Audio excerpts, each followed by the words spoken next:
The Beatles' first and only self-titled record, well known as the White Album, is one of the most significant and controversial releases, not just in rock and roll, but for the Beatles themselves.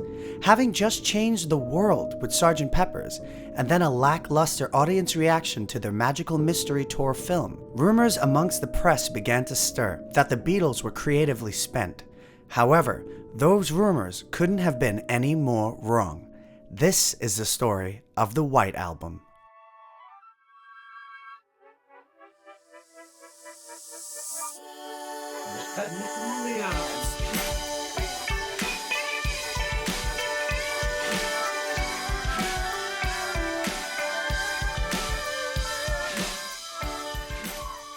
The inception of the White Album takes us all the way to India, 1968. The Beatles were studying transcendental meditation with the Maharishi, and the atmosphere proved itself to be conducive to musical creativity.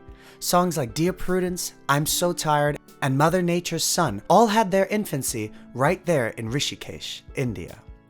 But not everyone was on board with using this spiritual journey as a conduit to write songs. George Harrison famously accused Paul McCartney of spending too much time pondering the next album while in India, saying, "We're not fucking here to do the next album, we're here to meditate." Paul hilariously recounts thinking, "Oh, excuse me for breathing, you know." George was quite strict about that, and it's like, oh come on George, you don't have a monopoly on thought in this area. I'm allowed to have my own views on the matter. Interestingly, this is the beginning of the band members working separately, no longer feeling obligated to collaborate on the song writing. However, being in India generated more than enough songs to create an album. Enough songs, in fact, to release their first double album ever. Returning to England, the band presents the demos they had recorded in George Harrison's bungalow, and George Martin's reaction is priceless. He says, "They came in with a whole welter of songs, and I think there were over 30 actually, and I was a bit overwhelmed by them, and yet underwhelmed at the same time. Some of them weren't that great. I thought we should probably have just made a very, very good single album rather than a double, but they insisted. I think it could have been made fantastically good if it had been compressed and condensed. A lot of people I know think it's still the best album they made." For this Beatles fan, and fans over the world, the White Album has to be one of the best discussions in music I've ever had. On one hand, some find it too obvious that the band wasn't working together as they used to, and on the other, people who enjoyed their solo work find it an incredible transition and example of who they were as individual musicians. Even Paul McCartney suggests that he quicker welcomed the adoration of his peers as opposed to chart success. Paul says, "I can't ever remember scouring the charts to see what number it had come in at. I assume we hoped that people would like it. We just put it out and got on with life. A lot of our friends liked it, and that was mainly what we were concerned with. If your mates liked it, the boutiques played it, and it was played wherever you went. That was a sign of success for us.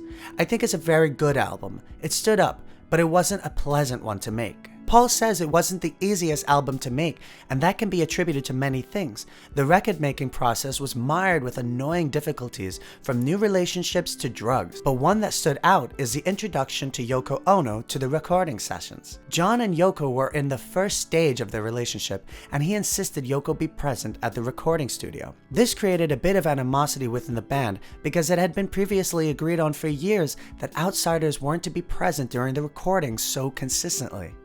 Paul's remarks on the situation give insight onto how the band felt about Yoko's presence. Paul says, "John had to have Yoko there. I can't blame him. They were intensely in love, in the first throes of the first passions, but it was fairly off-putting having her sitting on one of the amps. You wanted to say, 'Excuse me, love, can I turn the volume up?' We were always wondering how to say, 'Could you get off my amp?' It was pretty freaky when we were trying to make a track. Looking at it now, you can be amused by it. It was quite a laugh, really. But at the time, this was us and it was our careers. We were the Beatles after all, and here was this girl. It was like we were her courtiers, and it was very embarrassing. The album was a very tense one to make." Tense seems to be an understatement. The group's behavior was turning people off from working with them. George Martin randomly left in the middle of recording the album to go on holiday. Geoff Emerick up and quit, saying he didn't want to work with the Beatles anymore. And the most sad, unfair thing happens to poor Ringo. It's 100% heartbreaking. Ringo left the band. Only for a couple of weeks, but still, it was so tense that the sweetest man on the earth had to bounce. Ringo says, I left because I felt two things. I felt I wasn't playing great, and also felt that the other three were really happy and I was an outsider. I had a rest and the holiday was great.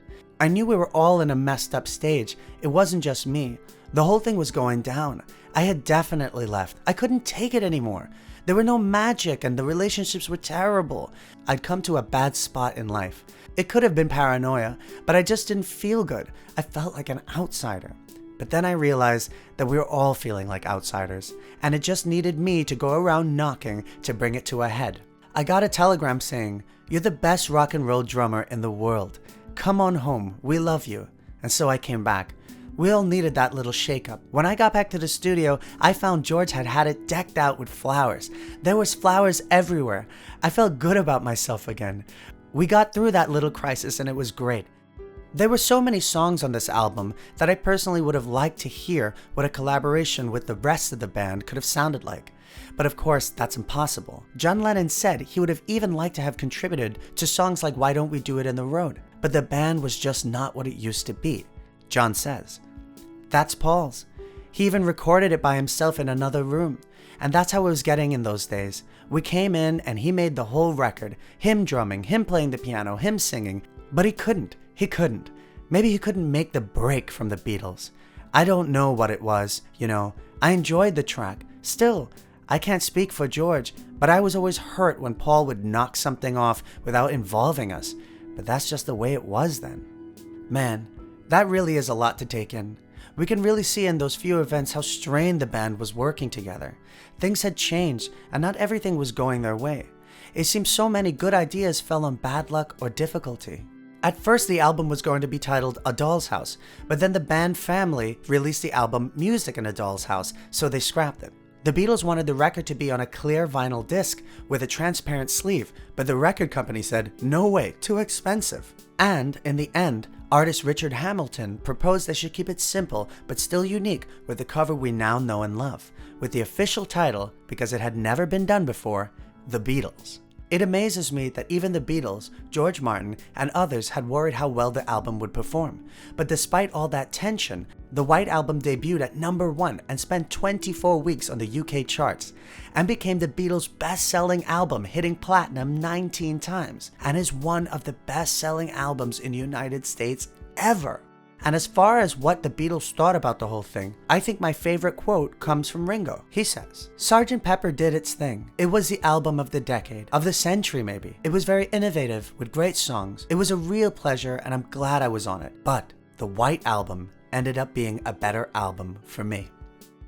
I actually have to agree with Ringo, but I know many of you feel very differently.